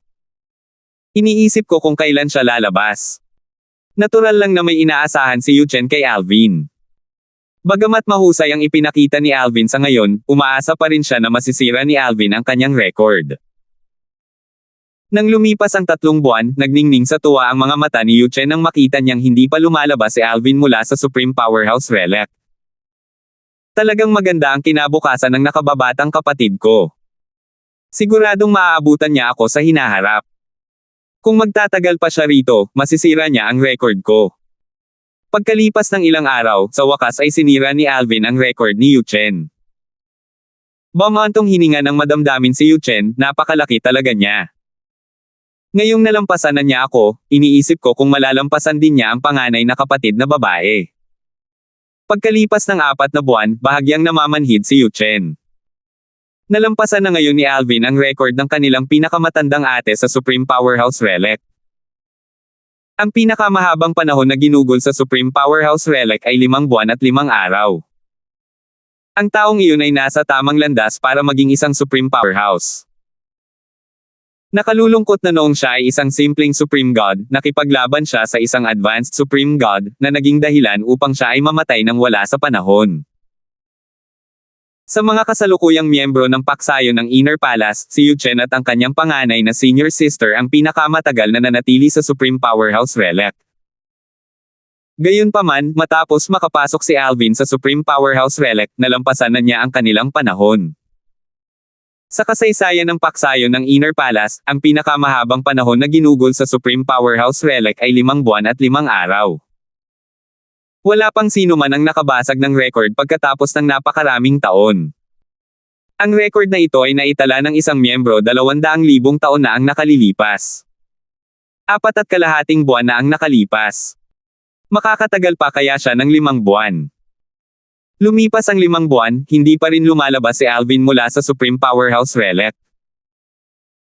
Talaga bang masisira ni Alvin ang record na naitala ng ating senior 200,000 taon na ang nakalilipas? Makakatagal kaya siya ng mahigit 5 buwan at 5 araw? Si Yu Chen, na noon ay manhid na, ay muling nakaramdam ng pananabik. Lumipas ang isa pang 5 araw, at wala pa ring senyales na lumalabas si Alvin mula sa Supreme Powerhouse Relic. Medyo emosyonal si Yu Chen. Babasagin niya ang record. Anong klaseng kahangahangang talento ang natuklasan ko? Sa relikya ng kataas-taasang powerhouse. Sa sandaling ito, hinahabol si Alvin ng isang grupo ng mga tao. Walang magbubukod, silang lahat ay mga advanced Lords of Gods. 2 beses na akong namatay. Kung mamamatay ulit ako, ipapadala ako palabas. Iniisip ko kung nabasag ko na ba ang record ni Third Senior Brother, tama ba? Bago pumasok si third senior brother sa Supreme Powerhouse Relic, hindi niya pa nauunawaan ang mastery daw. Ganoon din ang eldest senior sister. Sinubukan ni Alvin na tumakas, ngunit hindi nagtagal ay napalibutan siya ng grupo ng mga matataas na opisyal na Panginoon ng mga Diyos. Sumugod siya palabas, inatake sila upang makalusot sa paligid. Bagamat nakatakas siya, malubhang nasugatan siya. Sa tingin ko hindi na ako magtatagal. Kung tutuusin, makakatagal pa ako ng ilang araw, mapait na naisip ni Alvin sa sarili. Alam na alam niya kung ano ang kalagayan niya ngayon. Pagkalipas ng ilang araw pa, hindi na makatiis si Alvin at siya ay namatay. Sa isang kisap mata lamang, natuklasan niyang wala na siya sa Supreme Powerhouse Relic. Dahil dito, hindi na niya muling makapasok sa Supreme Powerhouse Relic. Minsan lamang sa buhay ng isang tao ang maaaring pumasok sa Supreme Powerhouse Relic. Kung susubukan niyang pumasok muli, makakaharap siya ng pagtutol mula sa Supreme Powerhouse Relic. 5 buwan at 9 na araw. Bulalas ni Yuchen nang makita niya ang figurang nakasuot ng lila na biglang lumitaw. Bahagyang gumalaw ang mga sulok ng kanyang mga labi habang pinapanood si Alvin na lumilingon sa paligid ng may pagkataranta. Nang makabawi si Alvin sa kanyang katinoan, humarap siya kay Yuchen na may bahid ng kaba, aalis na ako. Ikatlong senior brother, gaano na ako katagal doon? 5 buwan at 9 na araw, sagot ni Yuchen habang pinipilit na manatiling kalmado. Ayaw niyang magmukhang masyadong nasa sabik. Kung hindi, baka isipin ng nakababata niyang kapatid na isa siyang amateur. 5 buwan at 9 na araw. Bahagyang kumunat ang noo ni Alvin. Hindi man lang ako tumagal ng 1 taon. 1 taon. Kumaibot ang mga labi ni Yuchen nang marinig ang mga salita ni Alvin. Ikatlong senior brother, gaano katagal kayo, ang pangalawang senior sister, at ang pangalawang senior brother doon? Tanong ni Alvin na may kuryosidad. Bumantong hininga si Yuchen. Alam niyang hindi niya maiiwasan ang tanong na ito. Matapos huminga ng malalim, mahinahon niyang sinabi, huwag kang panghinaan ng loob. Kahit 5 buwan at 9 na araw ka lang nanatili roon, maganda naman.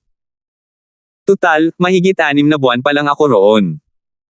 Para naman sa panganay na nakatatandang kapatid na babae, 7 buwan siyang nanatili roon. Nawala ang ekspresyon ni Alvin nang marinig ang mga salitang ito. Napakalaki ng pagkakaiba. Nanatili ako roon ng halos 1 buwan na mas kaunti kaysa sa iyo at halos 2 buwan na mas kaunti kaysa sa aking panganay na kapatid na babae. Kahit na nakapaghanda na si Alvin sa kanyang pag-iisip, hindi pa rin niya maiwasang makaramdam ng pagkadismaya. Maya-maya, nagtanong siya, kung gayon, gaano katagal na natili roon ang pangalawang senior brother at pang-apat na senior sister. Sumagot si Yuchen nang nakangiti, hindi sila nanatili roon ng kasing tagal mo. Ang pangalawang nakatatandang kuya mo ay nanatili lamang doon ng halos 5 buwan. Kung tungkol naman sa ika-4 na nakatatandang kuya mo, nanatili siya roon ng 4 na buwan. Sa oras na ito, kinakausap ni Yuchen si Clarissa sa pamamagitan ng voice transmission. Ipinalam niya rito ang tungkol sa kanyang intensyon at ang mga sinabi niya kay Alvin para hindi siya mabunyag nito kapag nagkita sila. Nagsinungaling siya kay Alvin para maiwasan ang pagiging kampante ni Alvin. Sa katunayan, ang tanging hangad niya ay ang ikabubuti para kay Alvin at wala siyang anumang makasariling intensyon. 4,110. Dismayadong sinabi ni Alvin, bagamat nalampasan ko na ang panahon ng pangalawang senior brother at pang-4 na senior sister, napakalaki ng pagkakaiba ng panahon ko at ng sa iyo at ng mga pangalawang senior sister. Hindi naman talaga masama ang 5 buwan at 9 na araw, sabi ni Yuchen habang nakangiti ng nakakapagpakalma. Kasabay nito, sa isang liblib na patio sa Myriad Laws Academy. Isang matandang lalaki ang nakaupo habang nakakross ang mga binti at nagpapaaraw sa ilalim ng araw. Kumaibot ang mga gilid ng kanyang mga labi bago siya bumulong, Yuchen, ang batang yan. Walang hiya talaga siya. Gumugol si Alvin ng 5 buwan at 9 na araw doon, at sinabi niyang hindi naman masama. Kung hindi ako nagkakamali, ang pinakamatagal na panahon na may nanatili doon ay 5 buwan at 5 araw. Nagtakda si Alvin ng bagong record sa pamamagitan ng pananatili ng 5 buwan at 9 na araw. Walang hiya taga ang batang yan. Hindi napigilan ng matandang lalaki na siyang Academy Master ng Myriad Laws Academy, ang magreklamo ng marinig ang mga sinabi ni Yu Chen. Likas sa kanya ang kasaysayan ng pangkat ng Inner Palace.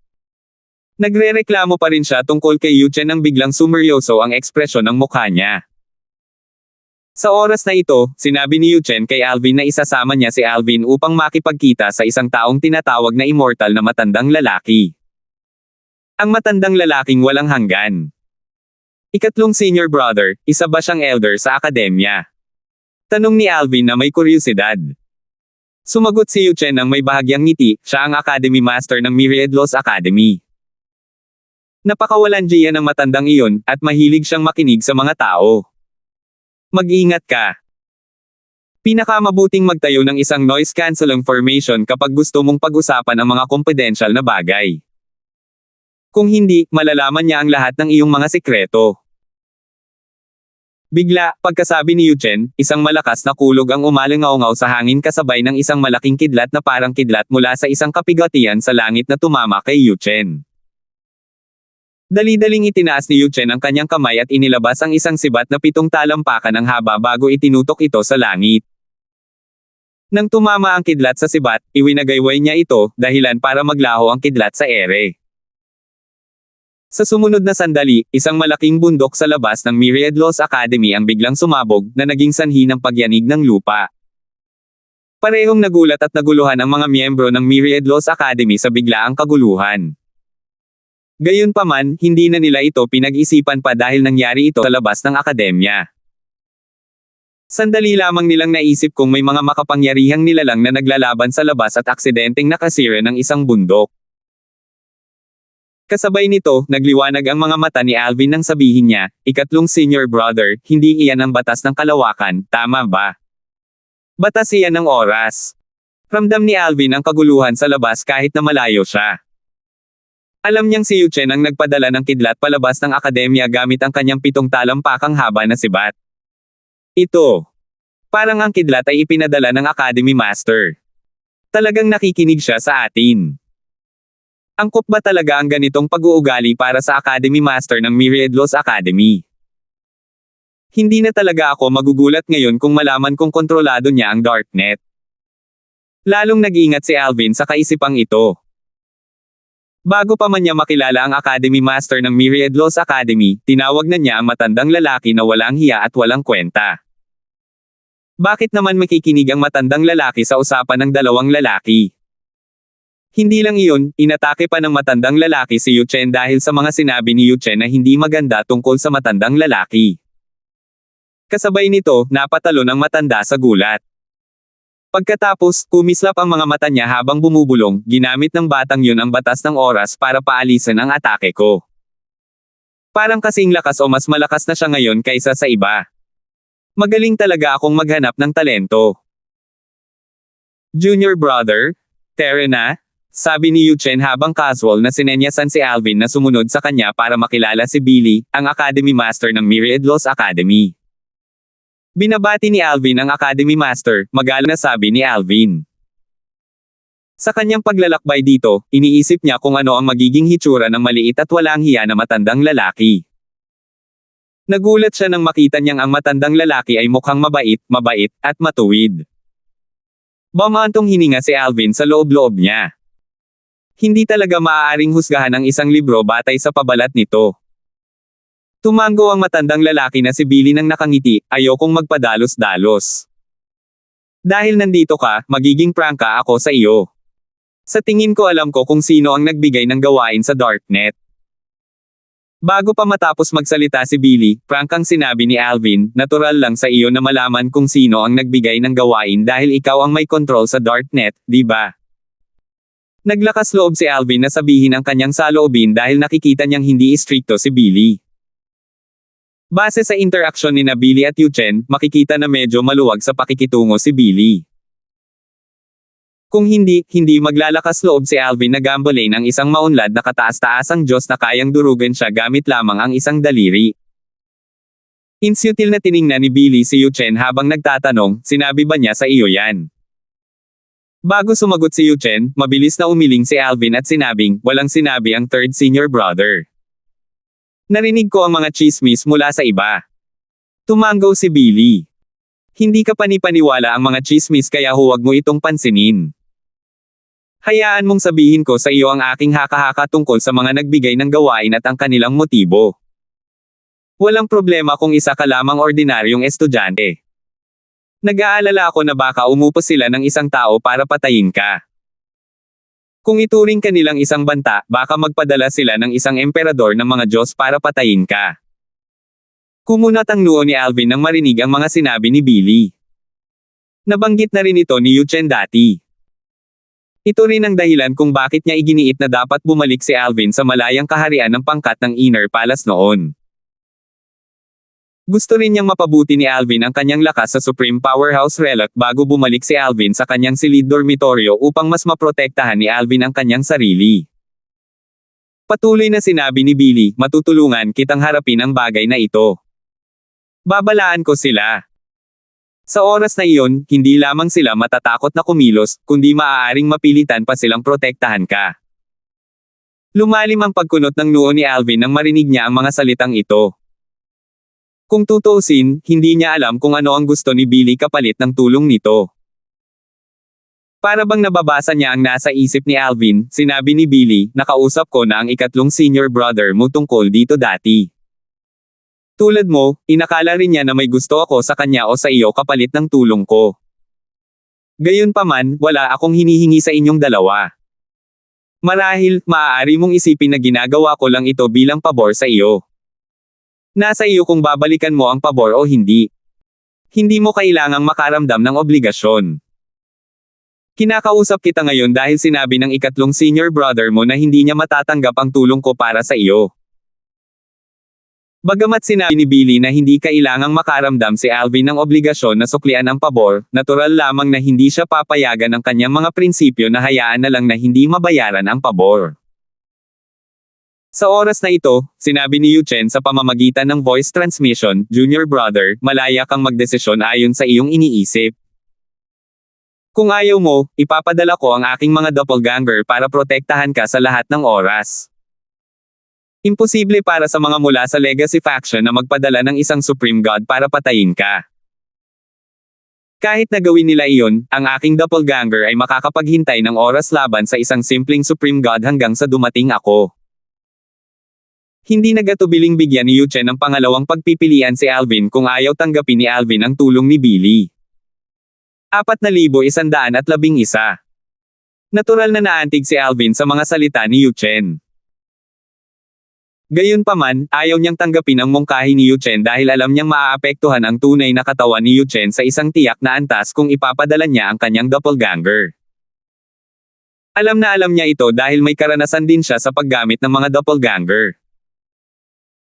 Kapag kinokontrol ang mga doppelganger, maaaring magpatuloy ang isang tao sa buhay gaya ng dati, ngunit kailangan pa rin niyang panatilihin ang isang bahagi ng kanyang isipan upang makontrol ang mga ito.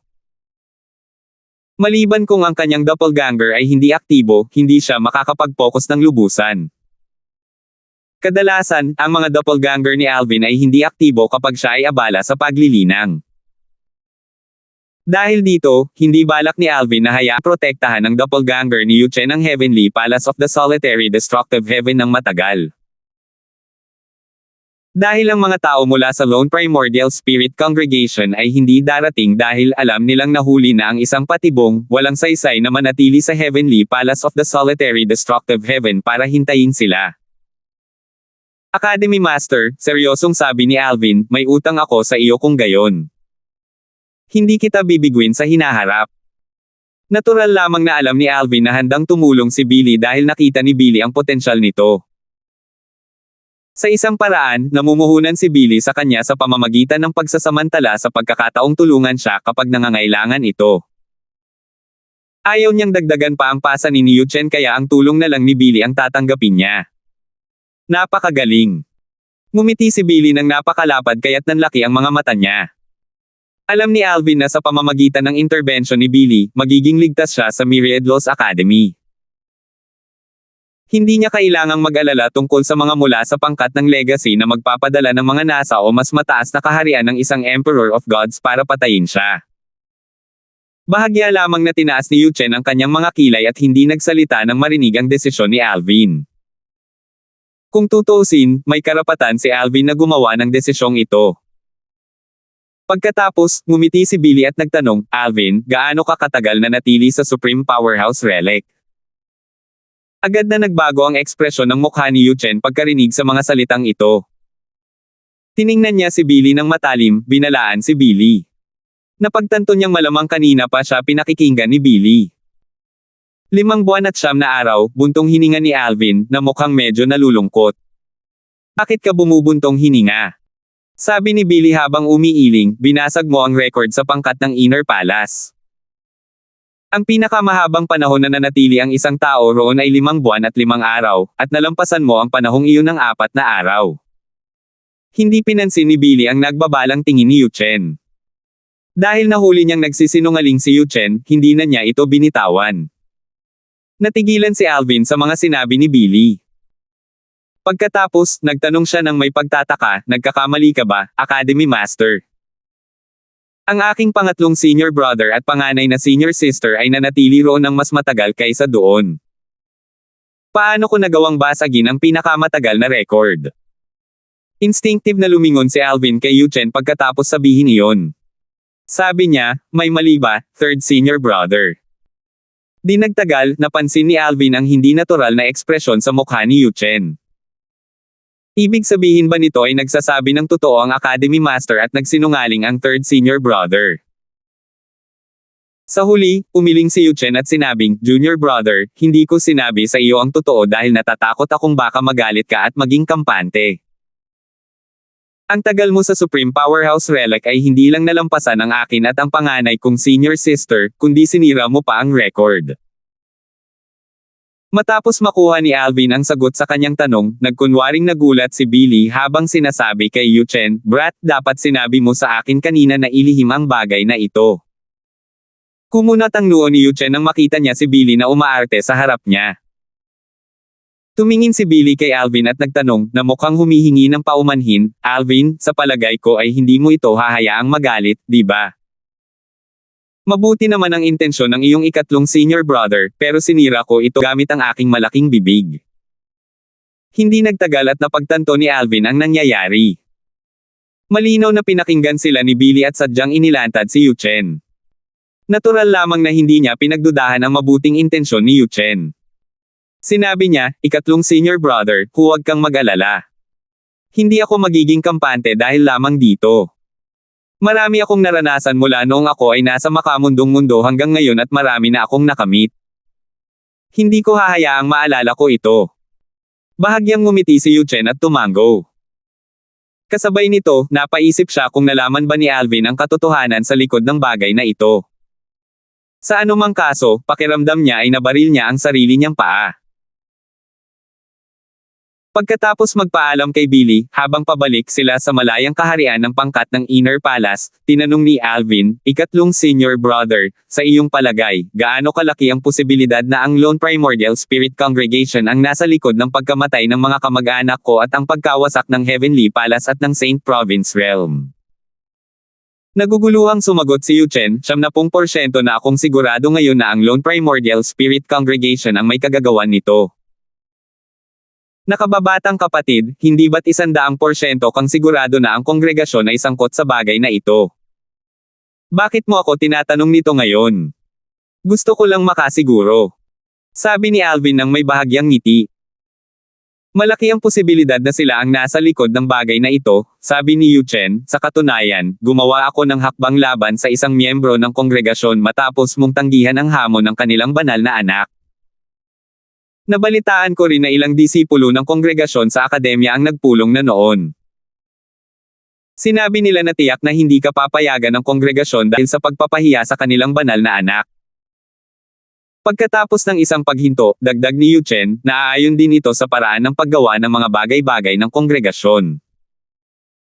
Kung sumali ka sa isa sa iba pang mabibigat na puwersa ng Supreme Rank, marahil, mas maaga pa silang gagawa ng kanilang hakbang. Hindi sila agad gumawa ng hakbang dahil personal kitang nirekrut para sumali sa akademya. Natural lang na nag-aalala sila sa akin dahil marami silang mga disipulo, kabilang ang isa sa kanilang mga banal na anak, sa akademya. Gayunpaman, ang pagtanggi mo sa hamon ni Shenyo ay malamang na ikinagalit nila dahil maaaring ituring itong isang kahihiyan. Dahil dito, gumawa sila ng hakbang sa mga kamag-anak mo upang maghayganti. Napakamakatwira ng mga salita ni Yuchen, at hindi na pinagdudahan ni Alvin ang pagkakasangkot ng Lone Primordial Spirit Congregation sa bagay na ito.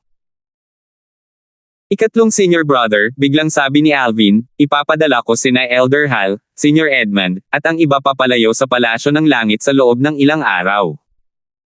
Pagkatapos niyan, maaari mo nang bawiin ang iyong mga doppelganger.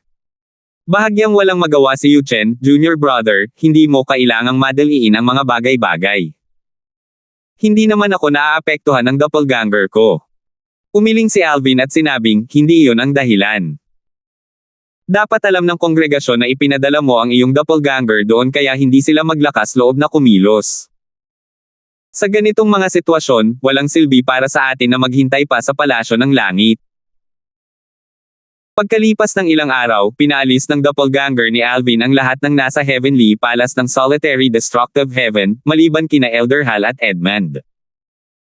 Medyo masaya ang iba dahil malaki ang naging gantimpala sa kanila ni Alvin.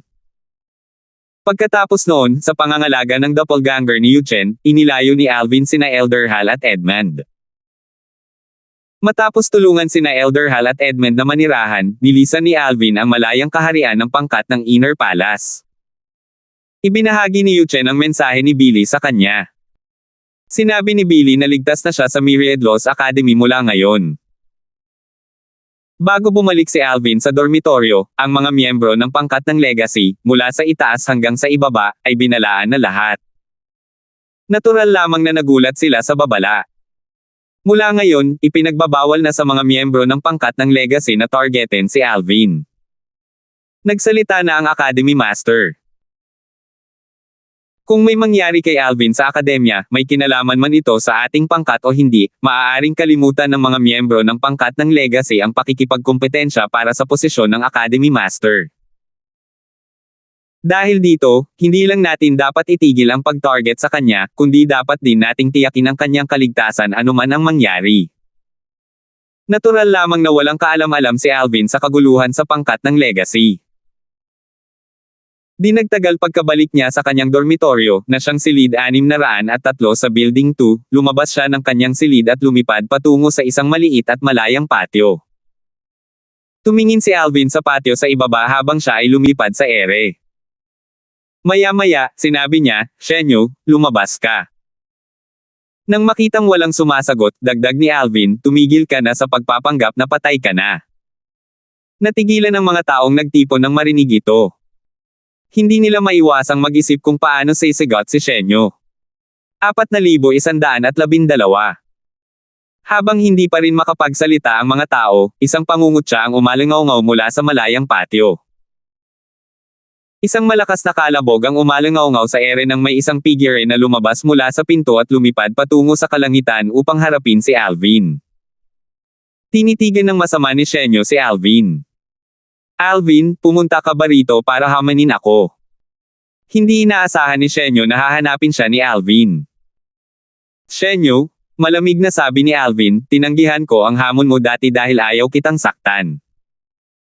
Gayunpaman, ang iyong Lone Primordial Spirit Congregation ay masyadong mabangis. Nangahas silang patayin at lipulin ang lahat ng may kaugnayan sa akin sa mas mababang kaharian. Bahagyang nagbago ang ekspresyon ni Shenyo. Hindi niya alam ang bagay na ito. Gayunpaman, hindi siya nagulat dahil ito nga ang isang bagay na gagawin ng Lone Primordial Spirit Congregation. Medyo mausisa siya tungkol sa salarin na nagpasimula nito. Nang marinig ang mga salita ni Alvin, ang mga estudyante sa paligid ay tumingin kay Shenyo na may halong takot at pandidiri. Nag-usap-usap sila sa isa't isa sa mahinang boses, at ang ilan sa kanila ay tumama sa punto. Hindi ito ang unang pagkakataon na ginawa ito ng Lone Primordial Spirit Congregation, di ba? Tama iyan. Masyado silang mapangahas. Paano nila mailalabas ang kanilang galit sa pamilya at mga kaibigan ni Alvin dahil lang sa napakaliit na bagay na iyon? Sa palagay ko ay hindi lang nila ginawa iyon dahil tinanggihan ni Alvin ang hamon ni Shenyo. Sa narinig ko, bago pa man i-recruit ni Vice Academy ang si Alvin, nagpadala na rin ang Lone Primordial Spirit Congregation ng isang tao para i-recruit si Alvin. Kung ako ang tatanungin mo, sa palagay ko ay pangunahing pinupuntirya nila si Alvin dahil sa pagtanggi nitong sumali sa kanilang kongregasyon. Ang usapin sa pagitan ni Shenyo at Alvin ay isa lamang dahilan.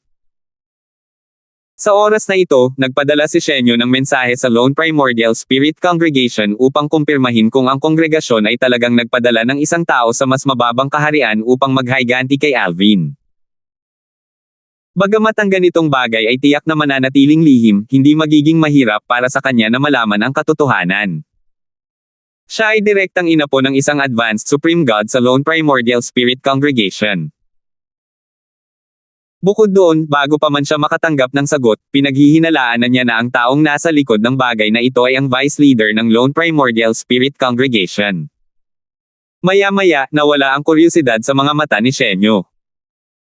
Tumingin siya kay Alvin at walang pakialam na sinabi, "Alvin, kung walang konkretong ebidensya, mas mabuting huwag kang magsalita ng walang kabuluhan. Kahit na ikaw ang nakababatang kapatid ni Vice Academy Master Yang, hindi mo basta-basta maaaring suron ang ating Lone Primordial Spirit Congregation." Hindi sapat ang pagkatanga ni Shenyo para aminin ito kahit alam niya ang katotohanan. Kahit na pinaghihinalaan ng lahat ang Lone Primordial Spirit Congregation, hindi ito aaminin niya at ng kongregasyon. Tutal, kung aaminin nila ito, tiyak na hindi bibitawan ni Yuchen ang mga bagay-bagay. Sino ang mag-aakala kung pupunta si Yuchen sa Lone Primordial Spirit Congregation para humingi ng hustisya para kay Alvin? Bukod pa rito, kung isa sa alang-alang ang relasyon ni Yuchen at Billy, sino ang mag-aakala kung makikialam din si Billy? Sa oras na iyon, upang mapalugmok sina Yuchen at Billy, mapipilitin ang Lone Primordial Spirit Congregation na isuko ang kanilang bise-pinuno. Ngumisi si Alvin nang makita ang mga pagbabago sa ekspresyon ni Shenyo. Alam niyang natuklasan na ni Shenyo ang katotohanan kaya hindi na nag-usisa si Shenyo. Lalo pa nitong kinumpirma ang pagkakasangkot ng Lone Primordial Spirit Congregation. Natural lamang na hindi siya nagulat na itinanggi ni Shenyo ang pagkakasangkot ng kongregasyon. Kung tutuusin, ang pag-amin na ang kongregasyon ang nasa likod ng bagay na ito ay lubhang nakapipinsala sa kongregasyon. Ngumisi si Alvin. Alam na alam mo kung sinisiraan ko ang kongregasyon o hindi. Tulad ng sinabi ko kanina, tinanggihan ko ang hamon mo dati dahil ayaw kitang saktan. Gayunpaman, sumobra na ang Lone Primordial Spirit Congregation. Hinahamon kita sa isang laban ng buhay o kamatayan ngayon. Mangangahas ka bang tanggapin ito? Kung hindi ka manggahas, masasabi ko lang na ang banal na anak ng Primordial Spirit Congregation ay isang duwag at isang basura. Nagulat ang mga tao sa mga sinabi ni Alvin. Isang bahid ng takot ang sumilay sa mga mata ni Shenyo habang nakatingin siya kay Alvin. Bilang isa sa mga banal na anak ng Lone Primordial Spirit Congregation at isa sa mga nangungunang prodigy sa Profound Energy Land, natural na hindi siya isang tanga.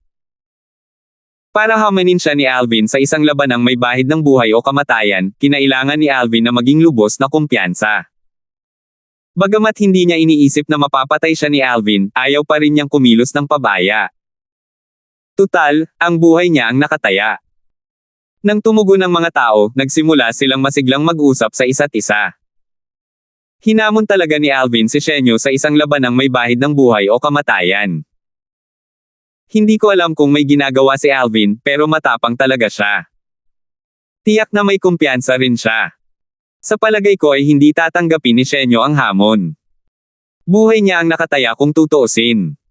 Napakahusay talaga ni Alvin. Kung tatanggihan ni Shenyo ang hamon niya, para bang hindi niya direktang inaamin na hindi siya kayang tapatan ni Alvin. Habang palaki ng palaki ang mga tao, walang pakialam na sinabi ni Shenyo, tinatanggihan ko ang hamon mo para sa kapakanan ng Vice Academy Master Yang. Tutal, sayang naman kung mawawala sa kanya ang kanyang nakababatang kapatid. Ngumisi si Alvin. Shenyo, hindi mahirap aminin na natatakot ka. Isa ka lang duwag. Hindi ko na kailangang gamitin ang aking doppelganger para patayin ka. Paano? Kung tatanggapin mo ang hamon ko, pangako kong hindi ko gagamitin ang aking mga doppelganger.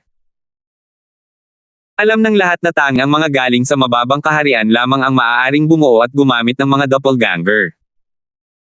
Ang kapangyarihan ng mga doppelganger ay maihahambing sa mga kapangyarihan ng dugo na taglay ng mga katutubo ng realms of gods. Akala ng mga tao ay nagpapalabi si Alvin nang sabihin niyang kaya niyang patayin si Shenyo nang hindi ginagamit ang kanyang mga doppelganger. Ano man ang mangyari, si Shenyo ay isa sa mga nangungunang batang prodigy sa Profound Energy Land, kung tutuusin. Hindi mo gagamitin ang mga doppelganger mo. Tinaas ni Shenyo ang isang kilay, ramdam ang pagkirot ng kanyang puso. Kung hindi gagamit ng mga doppelganger, ang lakas ni Alvin ay lubos na hihina. Dahil dito, sa kanyang palagay, ang posibilidad na mapatay siya ni Alvin ay wala. Patuloy na sinabi ni Alvin, kung papayag ka, isusumpa ko na ngayon ang panunumpa ng puso at dugo ng Diablo na hindi ko gagamitin ang aking mga doppelganger sa ating laban ng buhay o kamatayan. Daranas ako ng isang kakilakilabot na kamatayan kung babawiin ko ang aking mga salita. Shenyo, nangangahas ka bang tanggapin ang hamon? Agad na natuon ang tingin ng lahat kay Shenyo. Nagulat sila na gagawa ng napakalaking kompromiso si Alvin at nagtaka kung sapat na ba ito para tanggapin ni Shenyo ang hamon. Sa anumang kaso, wala ni isa sa kanila ang nag-isip na posible para kay Alvin na patayin si Shenyo nang hindi ginagamit ang kanyang mga doppelganger. Sa tingin mo ba tatanggapin ni Shenyo ang hamon? Siguro. Sino ang nakakaalam? Hindi ba nag-aalala si Alvin na papayag si Shenyo? Hindi pabor sa kanya ang kondisyong iminungkahi niya, di ba? Sa palagay ko ay hindi pa rin tatanggapin ni Shenyo ang hamon kahit na gumawa si Alvin ng malaking kompromiso. Buhay niya ang nakataya, kung tutuusin. Karamihan sa mga tao ay naniniwalang tatanggihan ni Shenyo ang pagbabago ni Alvin, ngunit may ilan naman na nag-isip ng kabaligtaran dahil pakiramdam nila ay tinatakot lang ni Alvin si Shenyo. Tatanggapin mo ba ang hamon? Tanong muli ni Alvin habang lumawak ang mapang uyam ng ngiti sa kanyang mukha. Bahagyang nagbago ang ekspresyon ni Shenyo bago niya sinabi, nasabi ko na. Ayokong mawala agad ang nakababatang kapatid ni Vice Academy Master Yang. Tiningnan ni Alvin si Shenyo ng masama. Kahit ang mga tingin ng karamihan ay medyo kakaiba nang tumingin sila kay Shenyo. Anong klaseng mababang uri ng dahilan iyon? Tumawa ng mahina si Alvin. Shenyo, dapat ko bang imbitahan ang aking ikatlong senior brother dito para masabi niya sa iyo na hindi mo kailangang gawin ito para sa kanya? Naiinip na sinabi ni Shenyo, Alvin, lalaban ako kahit na ito ay isang ordinaryong hamon. Gayunpaman, kinasusuklaman kong labanan ka sa isang labanang may hangganan ang buhay. Sa tingin mo ba ay karapat-dapat ka para gamitin ko ang buhay ko bilang taya? Nakakatawa. Pinapalaki mo ang iyong kahalagahan, Alvin. Ako, si Shenyo, ay isang banal na anak ng nag-iisang kongregasyon ng Primordial Spirit at ang direktang inapo ng isang mataas na kataas-taasang Diyos. Ang buhay ko ay kasing halaga ng ginto. Ikaw, sa kabilang banda, ay walang iba kundi basura mula sa mababang kaharian. Ako. Humikab si Alvin bago sumingit, sa huli, natatakot ka lang sa akin, Shenyo. Ang banal na anak ng Lone Primordial Spirit Congregation ay walang iba kundi isang biro. Ngumisi si Alvin bago siya tumalikod at umalis nang hindi man lang sumusulyap kay Shenyo. Kasabay nito, hindi niya maiwasang makaramdam ng pagkadismaya na si Shenyo ay napakaingat. Salamat po at sinamahan ninyo ako, ingat lagi mga master.